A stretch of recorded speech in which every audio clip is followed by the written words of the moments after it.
But for those of you who are new to functional skills, I just want to briefly go over the assessment principles for these qualifications. The first being that the standards are key to all assessments. When Natalie and Don Astley, our Chief Examiner, sit down to write papers, they cannot set any question that is outside of the functional skills standards. So if you're familiar with the standards and your learners are familiar with the standards, the assessment should be fine. Should be, there's a caveat there somewhere. But familiarisation is key here. Know the standards and know how they work and what they're testing, because Natalie and Don can't ask anything outside of those. What functional skills does measure is the application of skills, and it has to be within a real-life context. So Natalie and Don work very, very hard to try and come up with contexts that could be appropriate for learners either where they're at the moment or perhaps in the future. The skills that they will need in work, life and education. And that's very much at the heart of the kinds of assessments that we set, not just for reading and writing, but for speaking, listening and communication as well. I think Wayne will talk to you a little bit later on about functionality and how that works with the kinds of tasks that we're setting for speaking, listening and communication. Hello. We aren't allowed to ask entirely test-based questions. And by test-based questions, I mean if you think about GCSE English comprehension style, that would be a test, where there is a right answer. What we're looking for is the way in which students or learners come to a test and apply what they know. And they may have different strategies of doing that.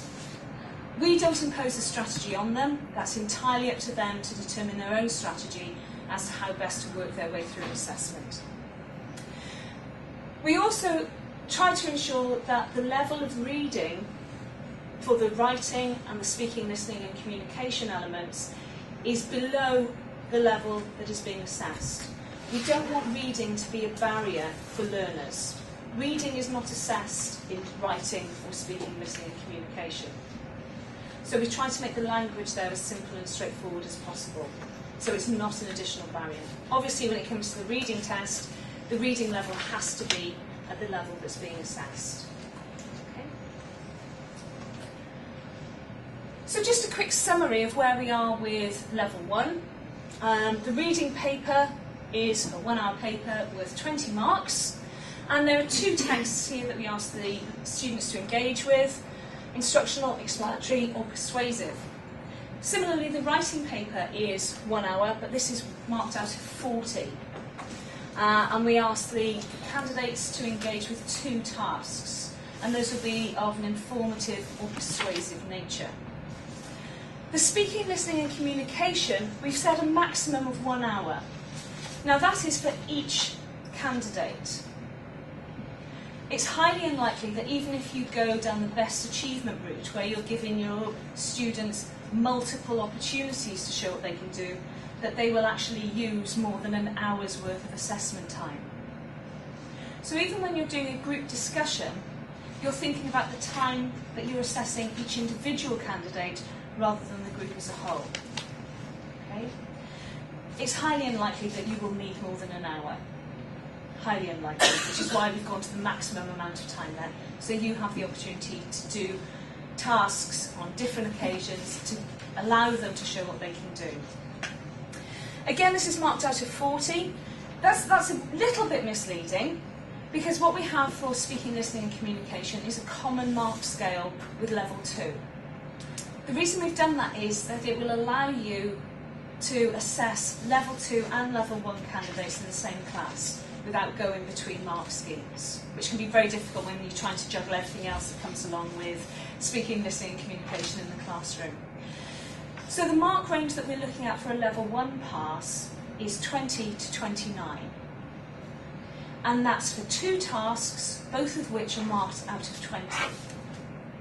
So for each task, a student will need to get a minimum of 10 marks in order to get their level 1 pass. Okay? There are 2 tasks there, and these are both group discussions. Wayne will talk to you a little bit more later on about the task setting and how you can use the generic tasks that we've put on the WJEC secure website and how you can modify those to meet the needs of your learners. The level 2 assessment is slightly different. Again, it's unitised, so you just need to enter your learners when they're ready.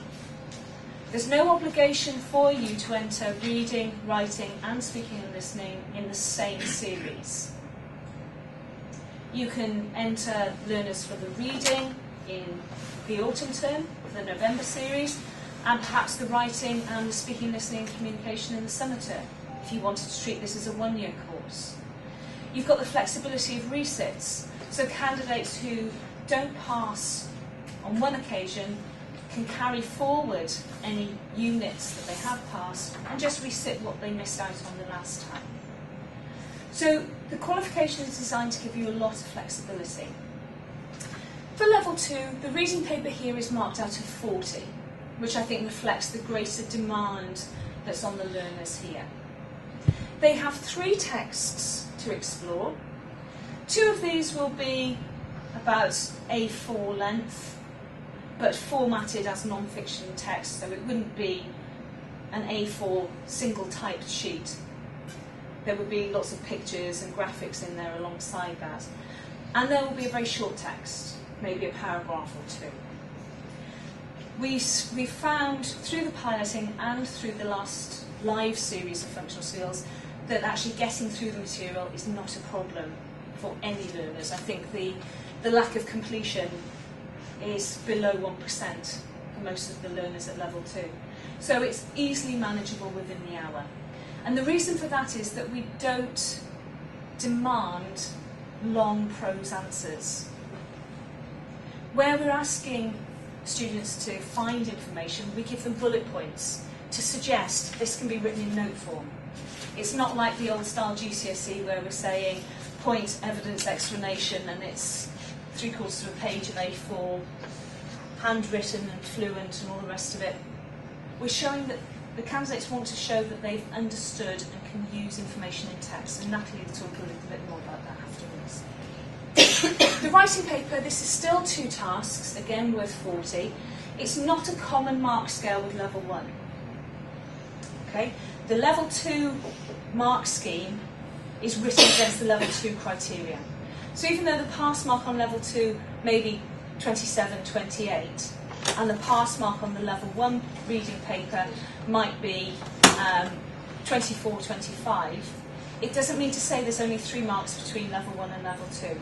They're actually, the mark schemes are written against the individual standards.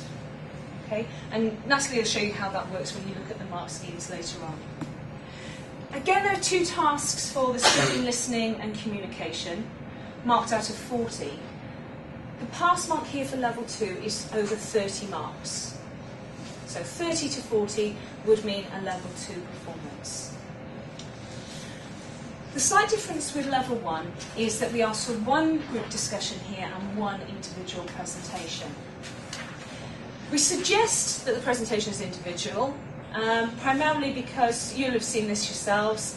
If you set a group presentation, the donut on the end just stands there and presses the forward button on the PowerPoint and just goes, in summary, we think this is a good idea. Not really giving you much to assess. If they have an individual presentation to do, you can see exactly what they're capable of.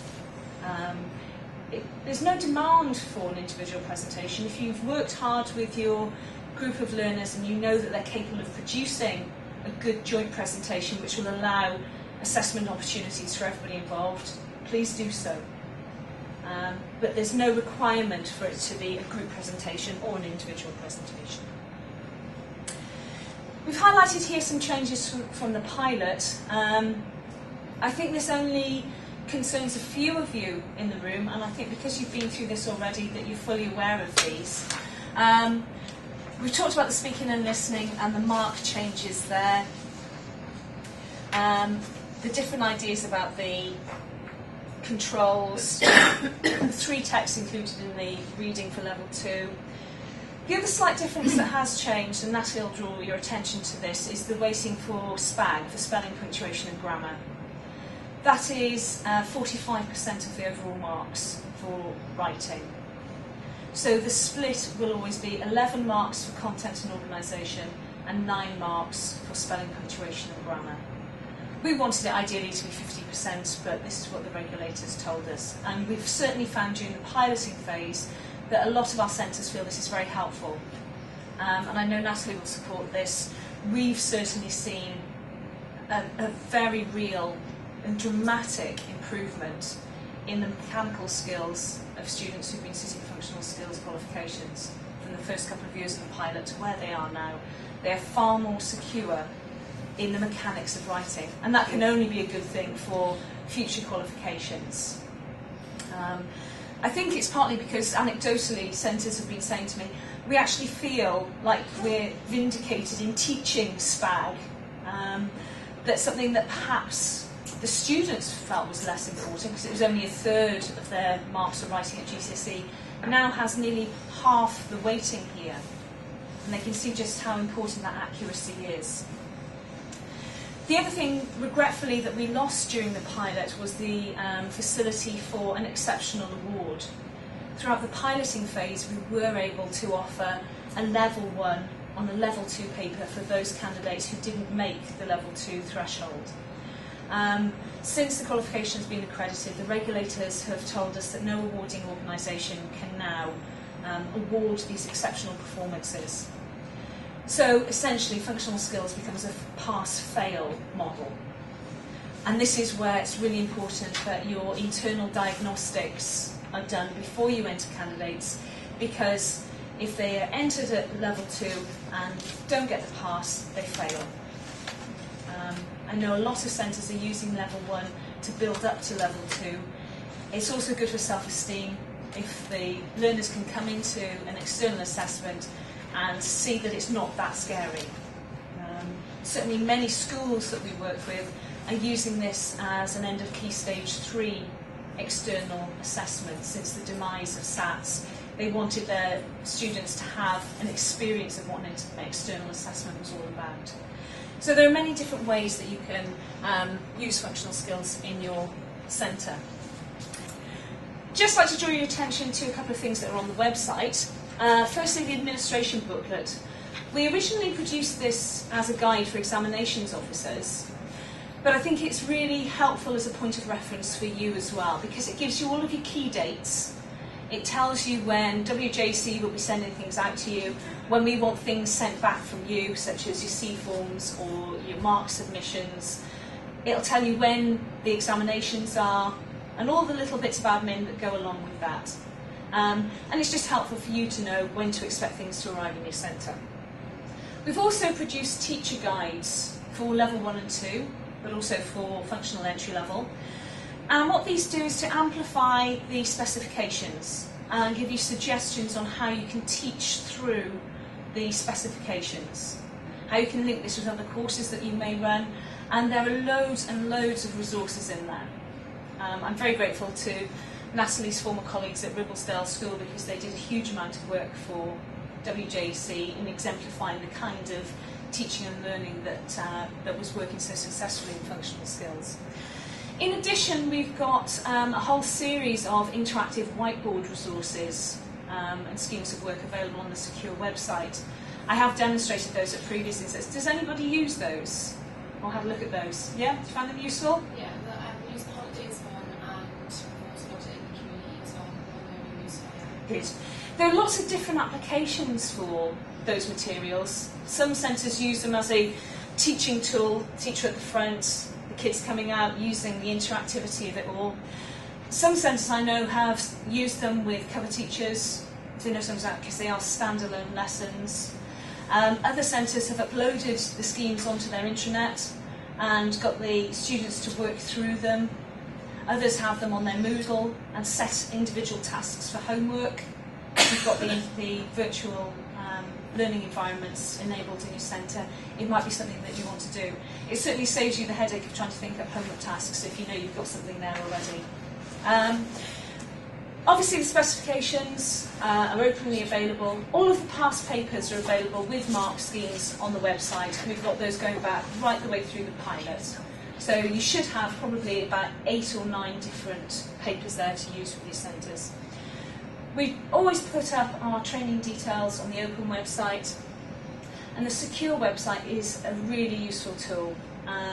If you don't have a user account for this yet, please do go and see your examinations officer, because they'll be able to create a user account for you, and they'll be able to dictate what you have access to. Because I know many examinations officers are quite nervous about allowing teaching staff into their area, because that's where they make the entries and so on. But you can have restricted access just to the PDF downloads or the teaching resources that we have on there. And of course it's the place to access Wayne's speaking, listening, communication, generic tasks for assessment. So those are available to you.